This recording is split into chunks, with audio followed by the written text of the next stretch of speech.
வணக்கம் friends, welcome to my channel. இது நாம் பார்க்க இருப்பது நம் முன்னோர்கள் காலத்திலிருந்தே பயன்படுத்தி வந்த ஒரு வாசனை பொருள்தான். ஜவ்வாது தான் அது. பொதுவாக ஜவ்வாதை நம் முன்னோர்கள், நம் தாத்தா பாட்டிகள் உபயோகப்படுத்துவதை பார்த்திருப்போம். முன்பெல்லாம் சென்ட் இதை உபயோகப்படுத்துவதற்கு பதில் ஜவ்வாதை தான் தினசரியே உபயோகப்படுத்தி வந்தார்கள்.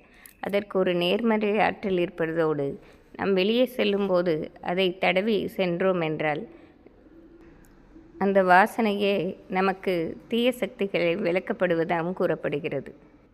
மேலும் மற்றவர்களுடன் நாம் பேசும்போதும் தேவையில்லாத பிரச்சனைகள் இல்லாத வண்ணம் காரியங்கள் நல்லபடியாக முடிவதாகவும் கூறப்படுகிறது. ஜவ்வாது தயாரிப்பது இயற்கை முறையிலே ஒரு வகை பூனையிடமிருந்து கிடைக்கப்படும் ஒரு திரவியத்தை எடுத்து அதை சந்தனத்துடன் கலந்து இயற்கையாகவே நறுமணமுள்ள பொருளாக இருக்கிறது. இதை நாம் உபயோகப்படுத்தினால் நமக்கு தெய்வீக ஆற்றல் கிடைப்பதோடு வீட்டிற்குள் எப்பொழுதும் ஒரு நேர்மறை ஆற்றல் இருப்பதாகவும் கூறப்படுகிறது. இப்பொழுது ஜவ்வாது அதிகம் பயன்பாட்டில் இல்லாமலே இருக்கிறது. பொதுவாக ஜவ்வாது நம் பூஜை அறையில் கண்டிப்பாக நாம் வைக்க வேண்டும். தினசரி நாம் தீர்த்தண்ணீர் வீட்டில் மாற்றும் போதும் நாம் பச்சை கற்பூரம் போடும்போது இந்த ஜவ்வாது துகள்களையும் சிறிது போட்டோம் என்றால் அன்றைய நாளே மிகவும் அமைதியாகவும் வீட்டில் ஒரு நேர்மறை ஆற்றலோடு நல்ல மகிழ்ச்சியான நிகழ்வுகள் நடப்பதற்கும் காரணமாக இருக்கும். ஜவ்வாதுக்கு இயற்கையிலே தெய்வீக சக்தி இருப்பதோடு லக்ஷ்மி கடாட்சம் நிறைந்த பொருளாகவும் இருக்கிறது.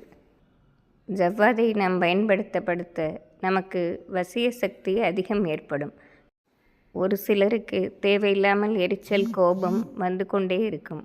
அவர்களாலே அதை கட்டுப்படுத்த முடியாமல் மனம் பாதித்த வண்ணம் இருக்கும். அப்படிப்பட்டவர்கள் தினசரி ஜவ்வாது துகள்களை எடுத்து அவர்கள் ஆடையில் தடவி கொண்டால் அவர்கள் கோபம் மட்டுப்படுவதோடு மற்றவர்களும் அவர்களிடம் நல்லபடியாக பேசும் திறன் வளரும். இது ஒரு எளிய பரிகாரம்தான். நாமும் ஜவ்வாதை தினசரி பயன்படுத்தி நன்மை அடையலாம். நன்றி, வணக்கம்.